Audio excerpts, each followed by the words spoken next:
স্বাগত জানাচ্ছি আরটিভির সন্ধ্যা সংবাদে। আপনাদের সাথে রয়েছে আমরা দুজন, আমি নুসরাত সুজানা এবং আমি সালিহা পারভিনের সাথে। বৃষ্টি ও পাহাড়ি ঢলে শেরপুরে বন্যার আরও অবনতি হয়েছে। ভাটি এলাকায় নতুন করে অন্তত 40টি গ্রাম ও জেলার শ্রীবর্দী, ঝিনাইগাতি, নালিতাবাড়ির 15টি ইউনিয়নের শতাধিক গ্রাম প্লাবিত হয়েছে। চরম দুর্ভোগে রয়েছেন এসব এলাকার পানিবন্দী পরিবারগুলো। পানিতে ডুবে 2 ভাই সহ এ পর্যন্ত 7 জনের মৃত্যু হয়েছে। এদিকে ময়মনসিংহের ধোবাউড়া উপজেলাতেও বন্যার অবনতি হয়েছে। প্রতিনিধিদের পাঠানো প্রতিবেদন জানাচ্ছেন সৈয়দা সামিয়া তামান্না। বৃষ্টি আর পাহাড়ি ঢল, বাড়ছে নদ নদীর পানি। এতে বন্যা পরিস্থিতির অবনতি হচ্ছে শেরপুরে। প্লাবিত হচ্ছে নতুন নতুন এলাকা। বর্তমানে জেলার 5টি উপজেলার 28টি ইউনিয়নের 2 শতাধিক গ্রাম প্লাবিত হয়েছে। পানিবন্দী অবস্থায় রয়েছে 1.5 লাখেরও বেশি মানুষ। তলিয়ে গেছে পুকুর ও মাছের ঘের। ঘরবাড়ি, রাস্তাঘাট, ব্রিজ, কালভার্ট তলিয়ে চরম দুর্ভোগে দিন পার করছেন ক্ষতিগ্রস্তরা। উত্তর অঞ্চলে পানি এরকম ভাবে দেখা যায় না। এইবার অনেক পানি আছে, অনেক প্রজেক্ট, মাছের প্রজেক্ট তলায়ে গেছে, বাড়ি ঘর ডুবে গেছে। মানে কল্পনাই করা যায় না এই পানি আর কখনো আমরা এরকম দেখি নাই। হঠাৎ করে এরকম হচ্ছে, খাবারের খুব সমস্যা, বাড়িতে থাকা যাইতেছে না। হুট করে বাঁধ ভেঙে গিয়েছে এবং এখানে মানুষজন জানতো না, রাতের আধারে তাদের ঘরে পানি ঢুকে গিয়েছে। জেলার নালিতাবাড়ির চেল্লাখালী, ভোগাই নদী এবং ঝিনাইগাতির মহারশী, শ্রীবর্দের সোমেশ্বর নদীর পানি কমলেও সদর উপজেলার মৃগী ও পুরাতন ব্রহ্মপুত্র নদে পানি বেড়েছে। সকালের দিকে একটু পানি কম ছিল, এখন আবার পানি বাড়তেছে। অনেক ঘরে পানি নেমে গেছিল, আবার পানি উঠতেছে। আমরা এখন পর্যন্ত কোনো কিছু পাই নাই। আমাদের শেরপুর জেলাতে যদি আপনারা সহযোগিতা করতেন তাহলে আমাদের পক্ষে একটু ভালো হতো। এদিকে অতিবৃষ্টির কারণে ময়মনসিংহের ধোবাউড়া উপজেলায় প্লাবিত হচ্ছে নতুন নতুন এলাকা।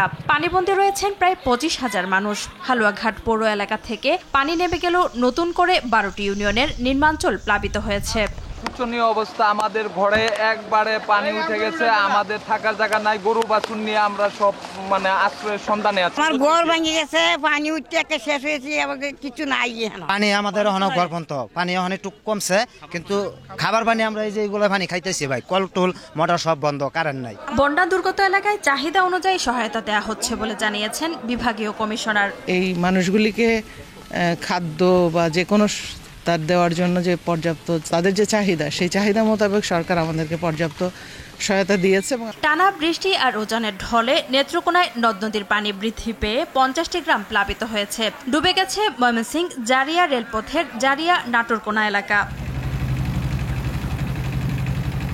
অন্যদিকে দেশে নতুন করে কোথাও বন্যার পূর্বাভাস নেই। তবে শেরপুরে বন্যা পরিস্থিতি স্বাভাবিক হতে আরও 2-1 দিন সময় লাগবে বলে জানিয়েছে বন্যা পূর্বাভাস ও সতর্কীকরণ কেন্দ্রের এই প্রকৌশলী। পানির সমুদ্র যেটা বৃদ্ধি পাচ্ছে নদীগুলির আগামী দ্বিতীয় তৃতীয় দিন থেকে এটা অনেকাংশে কমে আসতে শুরু করবে। রাজশাহী, চাঁপাইনবাবগঞ্জ, তো আগামী 5 দিনে যে গঙ্গা উপত্যকার জেলাসমূহ রয়েছে সেখানেও মোটামুটি 5-7 দিনে আমাদের বন্যার কোনো ঝুঁকি বা সম্ভাবনা নেই এই মুহূর্তে। সৈয়দা সামিয়া তামান্না, আরটিভি।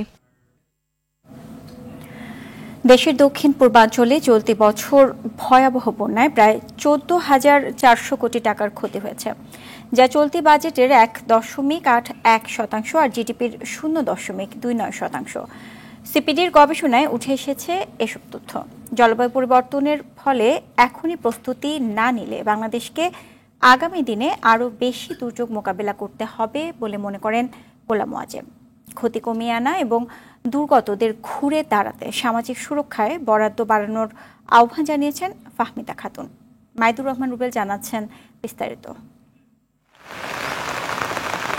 উজান থেকে নেমে আসা ঢলে দেশের দক্ষিণ পূর্বাঞ্চলে বন্যা পরিস্থিতির যে অবনতি হয় তার জন্য মোটেও প্রস্তুত ছিল না ফেনী, নোয়াখালী, চট্টগ্রাম, কুমিল্লা, সিলেট কিংবা আশপাশের জেলার মানুষ। ভাটিতে পানি নামার ব্যবস্থা না থাকায় দীর্ঘ সময় পানিবন্দী থাকতে হয়েছে এসব এলাকার বাসিন্দাদের। বন্যায় এবারই প্রথম সরকারি খাতের চেয়ে বেসরকারি খাতে ক্ষতি হয়েছে বেশি। ডুবে গেছে ফসলের জমি, ভেসে গেছে পুকুরের মাছ। দুর্গত এলাকা ঘুরে এবং সংশ্লিষ্টদের তথ্যের ভিত্তিতে গবেষণার ফল প্রকাশ করেছে centre for policy dialogue CPD, যেখানে বলা হয় এবারের বন্যায় সবচেয়ে বেশি ক্ষতি হয়েছে নোয়াখালী অঞ্চলে। নোয়াখালী জেলায় যেটা মোট ক্ষয়ক্ষতির প্রায় 29.07%। এই ধরনের যে বন্যা বা সাইক্লোন, এই ধরনের দুর্যোগের যেই প্রবণতা সেটা সামনের দিনে আরো বাড়বে বলেই এই ধরনের বিভিন্ন ধরনের বিশেষজ্ঞ মহল থেকে অভিমত এসেছে। তো এর পরিপ্রেক্ষিতে মোকাবেলা করার জন্য আসলে আমাদের এই ত্রাণ সংক্রান্ত যেই ধরনের বাজেট অ্যালোকেশনগুলো থাকে সেটা বাড়ানোর প্রয়োজন রয়েছে। এবারের ক্ষতি সব দিক থেকে বেশি হলেও সমন্বয়হীনতা আর সুপরিকল্পনার অভাবে আর্থিক সহায়তা কিংবা ত্রাণ সামগ্রী সব জায়গায় পৌঁছেনি। তবে যথোপযুক্ত পদক্ষেপ নিতে পারলে ক্ষতি আরো কমিয়ে আনা সম্ভব হতো বলে মনে করে সংস্থাটি। 14,000 কোটি টাকার মতো যে ক্ষতিটা হলো সেটা কিভাবে পোষানো হবে এবং এইটা অর্থটা কিভাবে আসবে, জিডিপির আকারেও কম না, সেটা প্রায় আমাদের চলতি অর্থ বছরের 2025 অর্থ বছরের 0.29% মতো। এটার যথোপযুক্ত পদক্ষেপ নিলে মানুষের ক্ষয়ক্ষতির পরিমাণটা কমানো যায়। অন্তর্বর্তী সরকার দায়িত্ব নেওয়ার মাত্র 12 দিনের মাথায় এত বড় দুর্যোগ, তবে সেটি দক্ষতার সঙ্গেই মোকাবেলা করেছে সরকার। আগামী দিনে প্রাকৃতিক দুর্যোগের সঙ্গে লড়াই করতে সরকার ও দেশবাসীকে প্রস্তুত থাকার আহ্বান জানিয়েছেন গোলাম মোয়াজ্জেম। এবারের এই বন্যা প্রকৃতিগতভাবে ভিন্ন ছিল এবং ভিন্নতা এই কারণেই যে এটা নতুন কিছু অঞ্চলকে এফেক্ট করছে। যে উপদ্রুত অঞ্চলগুলোতে এর যে এফেক্ট সেটা অনেক দীর্ঘস্থায়ী হয়েছে এবং ক্ষতি অনেক বেড়েছে। 53% ক্ষতি হয়েছে হলো বেসরকারি খাতে এবং 47% হয়েছে হলো সরকারি খাতে। অপরিকল্পিত নগরায়নের ফলে বানের পানি নামতে দেরি হওয়ায় ক্ষতি বেশি হয়েছে বলে মনে করে সিপিডি। সেটা ভেরিফিকেশনের জায়গায় আসলে কন্ট্রিবিউশনের জায়গাটা। মাইদুর রহমান রুবেল, আরটিভি, ঢাকা। জলবায়ু পরিবর্তনের চ্যালেঞ্জ মোকাবেলায় আঞ্চলিক সহযোগিতা প্রয়োজন, সেজন্য উজান এবং ভাটির দেশকে একসাথে কাজ করতে হবে, এমন মন্তব্য করেছেন পরিবেশ, বন ও জলবায়ু পরিবর্তন উপদেষ্টা সৈয়দা রিজওয়ানা হাসান। সকালে রাজধানীর মহাখালীতে ব্র্যাক সেন্টারে মানুষের জন্য ফাউন্ডেশনের এক অনুষ্ঠানে তিনি এমন মন্তব্য করেন। উন্নত দেশগুলো বেশি তেল পোড়ালেও লস ড্যামেজ ফান্ডে ভুক্তভোগী দেশগুলোকে যে টাকা দেওয়ার কথা তারা তাও দেয়নি। সুইডেন বাদে উন্নত দেশগুলো বড় বড় কথা বলে কিন্তু টাকা দেয় না বলেও মন্তব্য করেন তিনি।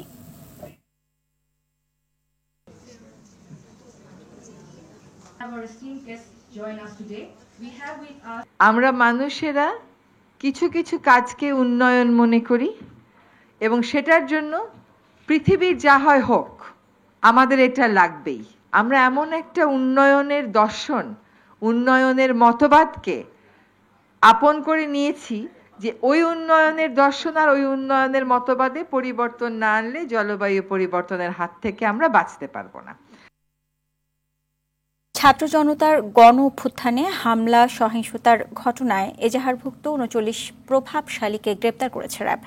বাকিদের সন্ধানেও অভিযান চলছে। দুপুরে রাজধানীর কারওয়ান বাজারে র্যাব মিডিয়া সেন্টারে সংবাদ সম্মেলনে সংস্থার আইন ও গণমাধ্যম শাখার পরিচালক লেফটেন্যান্ট কর্নেল মুনিম ফেরদৌস এসব তথ্য জানান। এ সময় আওয়ামী লীগ সাধারণ সম্পাদক ওবায়দুল কাদের সহ প্রভাবশালীদের গ্রেপ্তারে র্যাবের ভূমিকা নিয়েও কথা বলেন তিনি। বিস্তারিত সুমন তানভীরের প্রতিবেদনে। 5 আগস্ট পট পরিবর্তনের পর 7 দিনের মাথায় রাজধানীর সদরঘাট থেকে গ্রেপ্তার করা হয় হাসিনা সরকারের 2 প্রভাবশালী সালমান এফ রহমান ও আনিসুল হককে। এরপর একে একে গ্রেপ্তার হন আরো কয়েক মন্ত্রী ও দলীয় নেতা। তবে অভ্যুত্থানে গণহত্যায় যারা সরাসরি ভূমিকা রেখেছেন তাদের গ্রেপ্তারের জনদাবি থাকলেও এখন পর্যন্ত নেই দৃশ্যমান কোনো অগ্রগতি।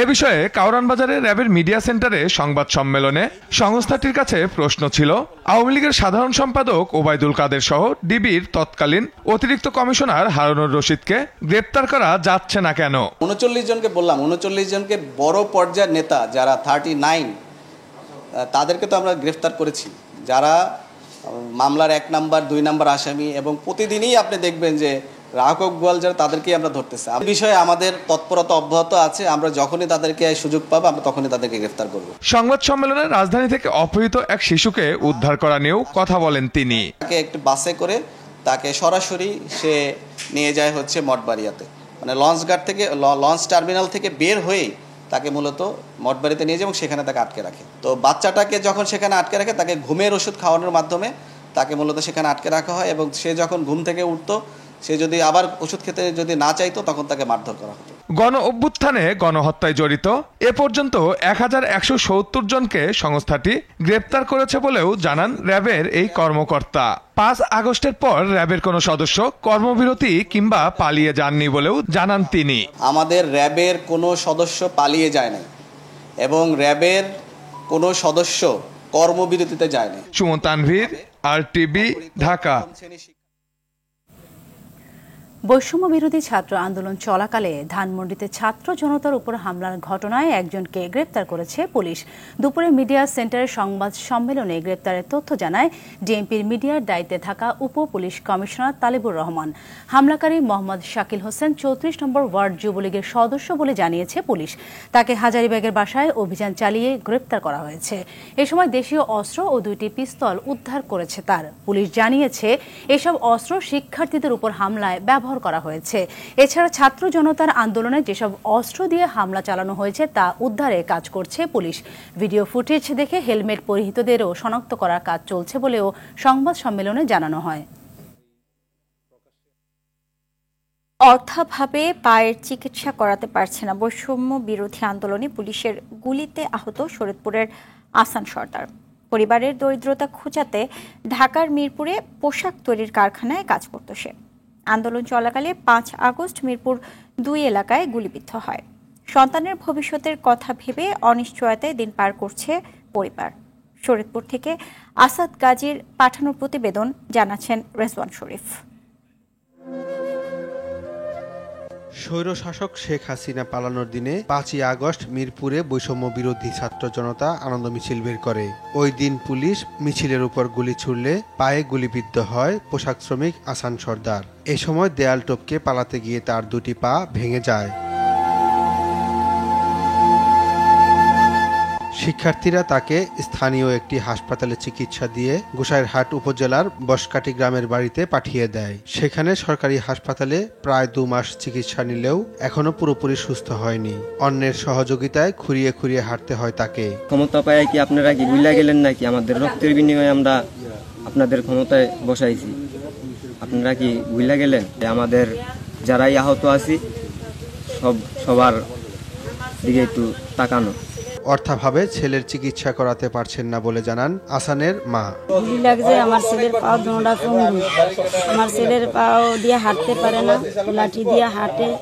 আমার ছেলে এখনো সুস্থ হয়নি, আমি কোনো কারোর সাহায্য পাইনি। এলাকাবাসীও জানান পরিবারটির অসহায়ত্বের কথা। আমাদের গ্রামের একজন ভাই এই আন্দোলনে গিয়ে আহত হয়েছে, পুলিশের গুলিতে এই আহত হয়ে তার পায়ে গুলি লাগে। গুলি লাগার পরে সে এই ইনজুর্ড অবস্থায় 2 মাস যাবত আজকে গড়ে পঙ্গু অবস্থায় বসে আছে।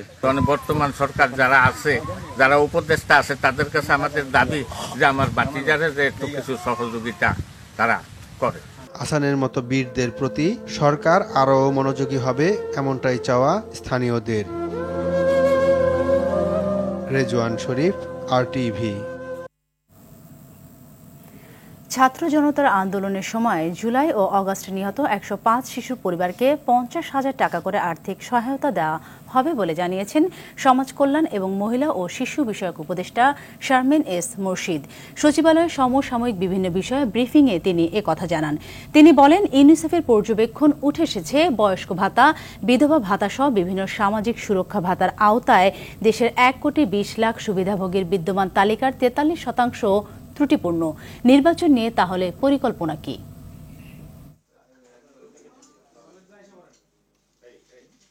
43% ডিভিয়েশন, তার মানে এরর মানেই হচ্ছে ভুল জায়গায় যাচ্ছে। হ্যাঁ, একটা হচ্ছে বিয়োগ হচ্ছে, পাচ্ছে না, আর একটা হচ্ছে ভুল জায়গায় যাচ্ছে, এবং এই দুটারই পরিসংখ্যান আমরা পেয়েছি। এখন আমাদেরকে আমরা মনে করছি যে আমাদের MIS অ্যাপ্লিকেশনটা যখন হয়ে যাবে, যেটা ইজ নাও আন্ডার রিভিউ, এই জায়গাটা থেকে আমরা অনেক ইমপ্রুভড জায়গায় আসতে পারবো। 1971 সালে এবং 2024 সালে যেরকম দেশ গড়তে ছাত্র জনতা প্রাণ দিয়েছে, তেমন বাংলাদেশ গড়ে তুলতে সবাই একসঙ্গে কাজ করার আহ্বান জানিয়েছেন বিএনপির স্থায়ী কমিটির সদস্য ইকবাল হাসান মাহমুদ টুকু। প্রায় 2 বছর পর দেশে ফিরে হযরত শাহজালাল আন্তর্জাতিক বিমানবন্দরে এমন আহ্বান জানান তিনি। অন্তর্বর্তী সরকারের প্রতি সমর্থন জানিয়ে টুকু বলেন, রাষ্ট্র সংস্কারে বিএনপির দেয়া 31 দফা রূপরেখায় আগামীর বাংলাদেশ গড়তে কাজ করবে সাধারণ মানুষ। পরে সেখান থেকে শহীদ রাষ্ট্রপতি ও বিএনপির প্রতিষ্ঠাতা জিয়াউর রহমানের সমাধিতে শ্রদ্ধা জানান ইকবাল হাসান মাহমুদ টুকু। দীর্ঘ 2.5 বছর বনবাসী থেকে আজকে দেশে আসছে। আমার অনুভূতিটা হচ্ছিল যে ৭১-এ আমি যখন ২২-২৩ বছরের যুবক ছিলাম, ১৬ই ডিসেম্বরে এসে যে অনুভূতিটা হয়েছিল, আজকে আমার সেই অনুভূতিটা হয়েছে। আজকে বাংলাদেশ স্বৈরাচার খুনি মুক্ত বাংলাদেশ। আজকে মুক্ত বাংলাদেশে মুক্ত হওয়া নিতে পারবে। আমরা নির্বাচন চাই এবং নির্বাচনের সেদিন আমাদের বৈঠক করেছে, এটা বলে আসছে মহাসচিবরা, ওইটাই আমাদের বক্তব্য। শহীদের রক্তের বিনিময়ে অর্জিত দেশে ফ্যাসিস্ট ও স্বৈরাচারের দোসরদের স্থান হবে না বলে মন্তব্য করেছেন বিএনপি সিনিয়র যুগ্ম মহাসচিব অ্যাডভোকেট রুহুল কবির রিজভী। মৌলভীবাজারে ভারতের সীমান্তরক্ষী বাহিনী বিএসএফ কর্তৃক হত্যার শিকার স্বর্ণা দাসের পরিবারের সাথে দুপুরে সাক্ষাৎ শেষে এই মন্তব্য করেন তিনি। রিজভী বলেন, সীমান্তে বাংলাদেশি হত্যার বিষয়ে স্বাধীনতার পর থেকে যারাই ক্ষমতায় এসেছে শেখ হাসিনা সরকার ছাড়া বাকি সবাই শান্তিপূর্ণ সীমান্ত ঘোষণার লক্ষ্য নিয়ে প্রতিবাদ করেছে। অনুষ্ঠানে বিএনপি ভারপ্রাপ্ত চেয়ারম্যান ও আমরা বিএনপি পরিবারের প্রধান পৃষ্ঠপোষক তারেক রহমানের পক্ষে নিহত স্বর্ণা দাসের পরিবারকে সান্ত্বনা এবং তার বাবা মায়ের জন্য আর্থিক সহযোগিতা প্রদান করা হয়। শান্তিপূর্ণ সীমান্ত ঘোষণার লক্ষ্য নিয়ে বাংলাদেশে যারাই এসছেন ক্ষমতায় এর আগে, তারা শেখ হাসিনা ছাড়া সবাই কিন্তু একটা শান্তিপূর্ণ সীমান্ত তৈরি করার জন্য আহ্বান জানিয়েছে, কিন্তু ভারত কিন্তু এটা শোনেনি। শেখ হাসিনা তার জোর জবরদস্তির ফ্যাসিবাদের ১৬-১৭ বছরে এত সীমান্তে হত্যা হয়েছে, কিন্তু তিনি নিশ্চয়। আগামী ৭ দিনের মধ্যে ছাত্রলীগকে নিষিদ্ধ করার দাবি জানিয়েছেন আমার দেশ পত্রিকার সম্পাদক মাহমুদুর রহমান। জাতীয় প্রেস ক্লাবে আমার দেশ পরিবার আয়োজিত অনুষ্ঠানে প্রধান অতিথির বক্তব্যে তিনি এসব কথা বলেন।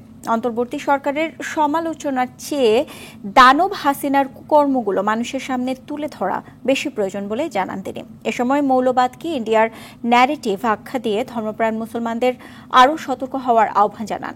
অনুষ্ঠানে সাংবাদিক ও পেশাজীবী নেতৃবৃন্দ উপস্থিত ছিলেন। বাংলাদেশ ছাত্রলীগকে অনতিবিলম্বে এই সপ্তাহের মধ্যে একটি সন্ত্রাসী সংগঠন ঘোষণা করে বেআইনি ঘটনা নিষিদ্ধ করতে হবে। বাংলাদেশে গত ১৬ বছরে যত সন্ত্রাসী কর্মকাণ্ড ঘটেছে তার জন্য একতরফাভাবে বাংলাদেশ ছাত্রলীগ দায়ী। পদোন্নতির জন্য কর্মকর্তাদের পেশাগত দক্ষতা, নেতৃত্বের গুণাবলী, শৃঙ্খলার মান, সততা, বিশ্বস্ততা ও আনুগত্য এবং সর্বোপরি নিযুক্তিগত উপযুক্ততার উপর গুরুত্ব আরোপ করতে সেনা সদর নির্বাচনী পরিষদের সদস্যদের নির্দেশনা প্রদান করলেন প্রধান উপদেষ্টা ডক্টর মোহাম্মদ ইউনূস। সকালে সেনাবাহিনী সদর দপ্তরে সেনা সদর নির্বাচনী পরিষদ ২০২৪ এর অনুষ্ঠানে তিনি এমন নির্দেশ দেন। ছাত্র জনতার বিপ্লবে সিক্ত নতুন বাংলাদেশের সকলকে স্বাগত জানিয়ে গভীর শ্রদ্ধাভরে স্মরণ করেন জুলাই আগস্ট মাসে বৈষম্য বিরোধী ছাত্র আন্দোলনে নিহত সকলের প্রতি।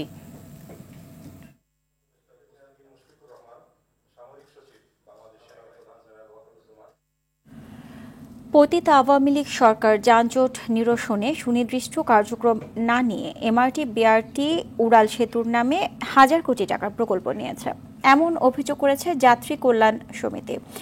ঢাকা রিপোর্টার্স ইউনিটিতে সংবাদ সম্মেলনে সংগঠনের মহাসচিব মোজাম্মেল হক চৌধুরী বলেন, নগরের প্রধান সড়কে প্যাডেল মোটর চালিত রিকশা, ইজিবাইক ও ত্রিচক্রযান চলাচল বন্ধ করলে যানজট সমস্যা ২০% কমে যাবে। মহানগরে বাস রুট রেশনালাইজেশনের মাধ্যমে উন্নত সিটি বাস, আলাদা লেন সহ যানজট কমাতে ১২টি সুপারিশ করা হয় সংবাদ সম্মেলনে। নগরীর প্রধান সড়ক করিডোর থেকে প্যাডেল চালিত রিকশা, মোটর চালিত রিকশা, ইজিবাইক, ভ্যান গাড়ি, অযান্ত্রিক যানবাহন, ত্রিচক্র যান চলাচল বন্ধ করা গেলে যানজট সমস্যার বাকি ২০% সম্ভব হবে বলে আমরা মনে করি। যাত্রী কল্যাণ সমিতি বিগত ১৫ বছর যাবৎ এইসব বিষয়গুলো নানানভাবে সরকারের সামনে নিয়ে এসেছিলেন। বিগত আওয়ামী লীগ সরকার এইসব কর্ণপাত না করে বড় বড় মেগা প্রকল্প নিয়ে ব্যস্ত ছিলেন। যতই বিরক্ত হন, সড়ককে নিরাপদ করতে সচেতন করে যাব।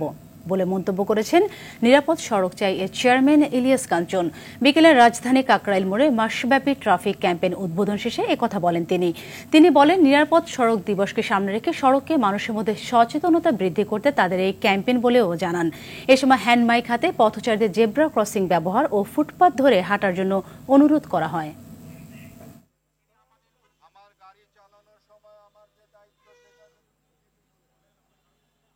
আমাদের দায়িত্ব থেকে আমরা কখনো সরে যাব। আমাদের দায়িত্ব এবং আমার যে বুকে রক্তক্ষরণ, যে রক্তক্ষরণের মাধ্যমে আমার স্ত্রীর মৃত্যুর কারণে আমি দেশবাসীর কথা চিন্তা করে, আমার প্রফেশনের কথা চিন্তা না করে, যে আমার প্রফেশন কি হবে না হবে সেটা না ভেবে আমি এই মানুষের পাশে দাঁড়িয়েছি সড়ককে নিরাপদ করার জন্য, সড়কের অহেতুক মৃত্যু থেকে মানুষকে রক্ষা করার জন্য। সেটা অব্যাহত থাকবে। বাংলাদেশ ভারত ক্রিকেট প্রসঙ্গ। 3 ম্যাচ সিরিজের প্রথম টি20তে ভারতের বিপক্ষে আজ মাঠে নামছে বাংলাদেশ। গোয়ালিয়রে ম্যাচ শুরু সন্ধ্যা 7:30টায়। টেস্ট সিরিজ হারের পর ক্রিকেটের এই সংক্ষিপ্ত ফরম্যাটে ভালো কিছু করার সুযোগ দেখছেন বাংলাদেশি ক্রিকেটাররা। গোয়ালিয়রের উইকেট ও কন্ডিশন দেখে হবে প্রথম ম্যাচের একাদশ। বিস্তারিত মাহফুজুল ইসলামের রিপোর্টে। বাংলাদেশ দলের অনুশীলনে নেই মিস্টার 75। দীর্ঘদিন পর সাকিবহীন বাংলাদেশ টি20 দল।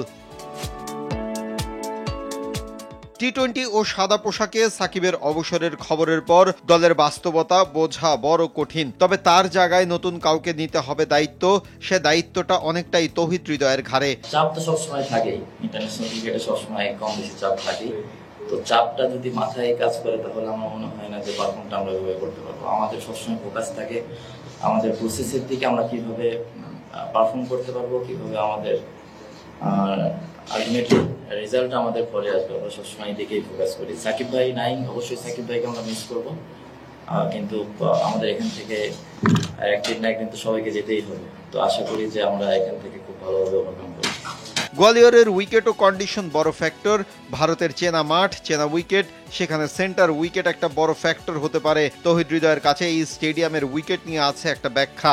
উইকেট আমার কাছে যেটা মনে হয় যে পাস্টে কি হয়েছে এটা নিয়ে আমরা বেশি ফোকাস করছি না। এই উইকেট এখানে কি ডিমান্ড করে, এই ডিমান্ড অনুযায়ী আমরা এক্সিকিউশন করার ট্রাই করব এবং আমাদের যে ফেজগুলো সামনে আসবে, যে রকমের চ্যালেঞ্জগুলো আসবে, ওই চ্যালেঞ্জ আমরা নিতে প্রস্তুত। তো আমি মনে করি যে এখানে আমাদের খেলাটা শুরু হলেই বুঝতে পারবো উইকেটটা দেখে কেমন হয়। প্র্যাকটিসের উইকেট থেকে যতটুকু বুঝেছি এখানে উইকেটটা স্লো আছে, লো আছে।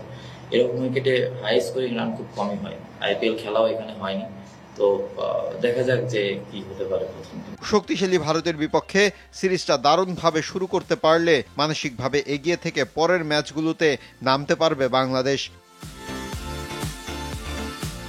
মাহফুজুল ইসলাম, RTV। দুর্গাপূজা উদযাপনে কোনো ধরনের নিরাপত্তা ঝুঁকি নেই বলে জানিয়েছেন স্বরাষ্ট্র উপদেষ্টা লেফটেন্যান্ট জেনারেল অবসরপ্রাপ্ত মোহাম্মদ জাহাঙ্গীর আলম চৌধুরী। বিকেলে রাজধানী সোহরাওয়ার্দী উদ্যানে রমনা কালী মন্দিরে দুর্গাপূজার প্রস্তুতি পরিদর্শনে এসে এ তথ্য জানিয়ে তিনি বলেন, নির্বিঘ্নে পূজা উদযাপনের সব ধরনের পদক্ষেপ নেওয়া হয়েছে। স্বরাষ্ট্র উপদেষ্টা বলেন, পূজার নিরাপত্তা নিশ্চিত করতে ডিসি-এসপিকে 8টি নির্দেশনা দেওয়া হয়েছে। তাদের সাথে সমন্বয় করে সেনা, নৌ ও বিমান বাহিনীকেও মোতায়েন করা হয়েছে। গুজব ছড়িয়ে পরিস্থিতি অস্থিতিশীল করা নিয়ে সাংবাদিকদের প্রশ্নের জবাবে রমনা কালী মন্দিরের আহ্বায়ক অপর্ণা রায় দাস বলেন, সরকার পালালেও প্রেতাত্মা পালায়নি। ভারত থেকে পরিস্থিতি ঘোলাটে করতে উস্কানি দিচ্ছে, তাতে কান না দেওয়ার আহ্বান জানান রমনা কালী মন্দির পূজা উদযাপন কমিটির আহ্বায়ক। দিন যত গড়াচ্ছে ততই ভয়ানকভাবে ডেঙ্গু তার অবস্থান জানান দিচ্ছে। চলতি বছর এ পর্যন্ত ডেঙ্গু আক্রান্ত হয়ে দেশে মৃত্যু হয়েছে 182 জনের। ফলে এক বছরে তৃতীয় সর্বোচ্চ মৃত্যু দেখল দেশ। আবহাওয়ার বিরূপ আচরণের প্রভাবে সামনে কঠিন সময় অপেক্ষা করছে। আরও জানাচ্ছেন শাকিলা করিম। 2 বেডে পাশাপাশি ডেঙ্গু আক্রান্ত 2 সন্তানকে নিয়ে রাজধানীর শ্যামলীর শিশু হাসপাতালে বসে মা। 2 জনের অবস্থাই আশঙ্কাজনক ছিল, তবে এখন অনেকটাই সুস্থ। 2-1 দিন পর ফিরে যাবেন বাড়ি। ওরটা একটু খারাপ, আর ওরটা মানে জ্বর কমে গেছে, এখন আর কি কন্ডিশনে খারাপ দিকে যাচ্ছে। জ্বর, মাথা ঘুরানো, ব্যথা করা, পাও ব্যথা। একই অবস্থা এই হাসপাতালে ডেঙ্গু বিশেষায়িত শিশু ওয়ার্ডের বেশিরভাগ শিশুর। ছোট ছোট কোমল হাতে ক্যানোলা পরে বেডে কাতরাচ্ছে শিশুরা। চোখ মুখ জুড়ে ভর করেছে ক্লান্তি। বাচ্চার বয়স হলো 3 বছর 9 মাস, এখন আল্লাহ দিলে অনেক সুস্থ। তবে তাদের চিকিৎসা সেবা দিতে কোনো ত্রুটি রাখছে না হাসপাতাল কর্তৃপক্ষ। তো আমরা আমাদের সর্বাত্মক চেষ্টা করছি যেভাবেই হোক ডেঙ্গুটাকে তার কমপ্লিকেশন থেকে যেন আমরা সরে আসতে পারি। ওয়ার্ডের দায়িত্বরত চিকিৎসক জানান সেবা খাতে রয়েছে পর্যাপ্ত বরাদ্দ।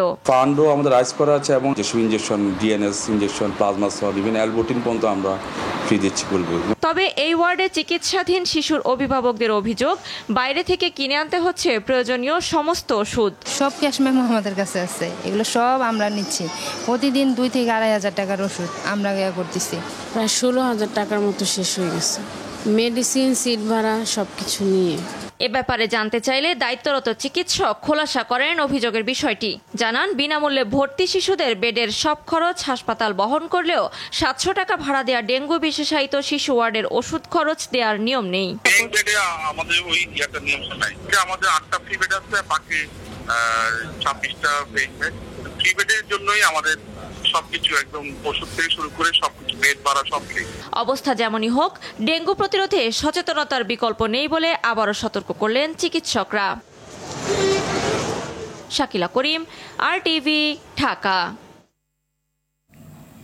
বাংলাদেশ থেকে লন্ডনে পাচার হওয়া টাকা ফেরত আনার বিষয়ে সহযোগিতার আশ্বাস দিয়েছে যুক্তরাজ্য। ব্রিটিশ হাই কমিশনের প্রতিনিধি দলের সঙ্গে দুর্নীতি দমন কমিশনের মানি লন্ডারিং বিভাগের ঊর্ধ্বতন কর্মকর্তাদের বৈঠক শেষে একথা জানালেন দুদক মহাপরিচালক মোহাম্মদ আক্তার হোসেন। তিনি জানান, পাচার হওয়া টাকা ফেরত আনার ব্যাপারে দুদক সংশ্লিষ্ট দেশ ও বিভিন্ন আন্তর্জাতিক সংস্থার সঙ্গে কাজ করছে। এদিকে নিয়োগ বাণিজ্য ও নানা অনিয়মের অভিযোগে শিল্পকলা একাডেমির সাবেক মহাপরিচালক লিয়াকত আলী লাকি ও পরিচালক প্রশাসন জাহাঙ্গীর হোসেন চৌধুরী সহ 24 জনের বিরুদ্ধে মামলা করেছে দুদক।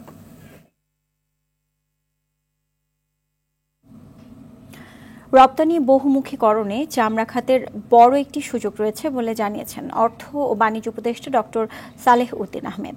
অর্থ মন্ত্রণালয়ের Bangladesh finished leather goods and footwear exporters association এবং বাংলাদেশ ট্যানার্স অ্যাসোসিয়েশনের প্রতিনিধিদের সঙ্গে মত বিনিময় শেষে তিনি কথা জানান। উপদেষ্টা বলেন, চামড়া শিল্প ও চামড়াজাত পণ্যকে রপ্তানির একটি বড় খাত হিসেবে তৈরি করতে চায় সরকার।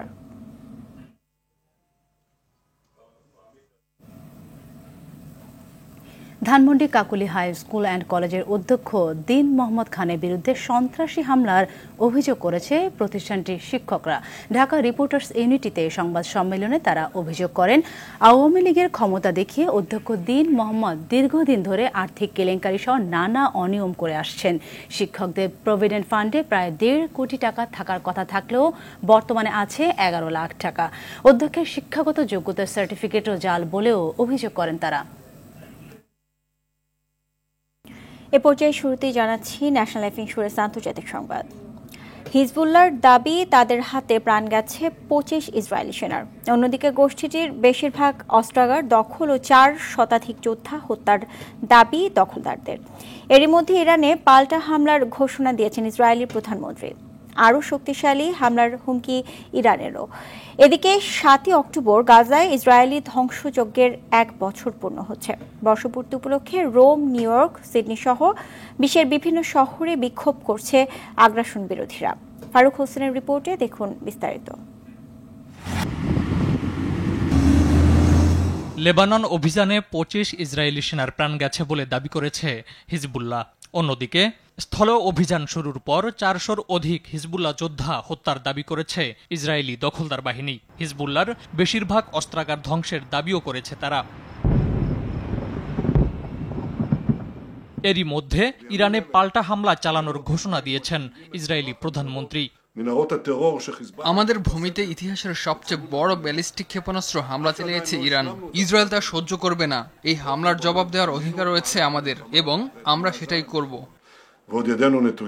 শক্তিশালী জবাবের ঘোষণা এসেছে ইরানের পক্ষ থেকেও। প্রতিটি কর্মের জন্য ইরান থেকে একটি আনুপাতিক এবং অনুরূপ প্রতিক্রিয়া হবে এবং আরও শক্তিশালী। অতীতে আমরা নিজেদের প্রমাণ করেছি, তারা আমাদের সংকল্প আবার পরীক্ষা করতে পারে। মধ্যপ্রাচ্যের ক্রমবর্ধমান উত্তপ্ত পরিস্থিতিতে গাজা নিয়ে আরও শঙ্কিত আগ্রাসন বিরোধীরা। উপত্যকাটিতে রক্তপাত থামবে কবে তা ভেবেই যেন শিউরে উঠছেন তারা। আগ্রাসনের বর্ষপূর্তি উপলক্ষে বিশ্বের বিভিন্ন গুরুত্বপূর্ণ শহরে সরব হয়েছেন তারা, করছে বিক্ষোভ। প্রত্যেকেই এই রক্তপাতের অবসান চায়। সেখানে যে ধরনের কর্মকাণ্ড সংঘটিত হয়েছে তার বিরুদ্ধে ন্যায় বিচার হোক। বিক্ষোভের সময় প্রতিবাদকারী ও পুলিশের সংঘর্ষে রণক্ষেত্র ইতালির রোম। আন্দোলনকারীদের লক্ষ্য করে জলকামান, টিয়ার গ্যাস নিক্ষেপ করে পুলিশ।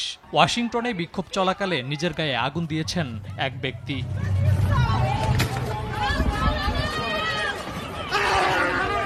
বর্ষপূর্তিতে ফের আক্রমণের ভয়ে নিরাপত্তা জোরদার করেছে ইসরায়েলও, বাড়িয়েছে সেনা উপস্থিতি। ফারুক হোসেন, RTV। সন্ধ্যা সংবাদে পর্যন্তই। সবশেষ সংবাদ জানতে যে কোনো মোবাইল ফোন থেকে 2414 নম্বরে ডায়াল করুন। রাতের সংবাদ 11:15টায় দেখার আমন্ত্রণ রইল। ধন্যবাদ সবাইকে। ধন্যবাদ।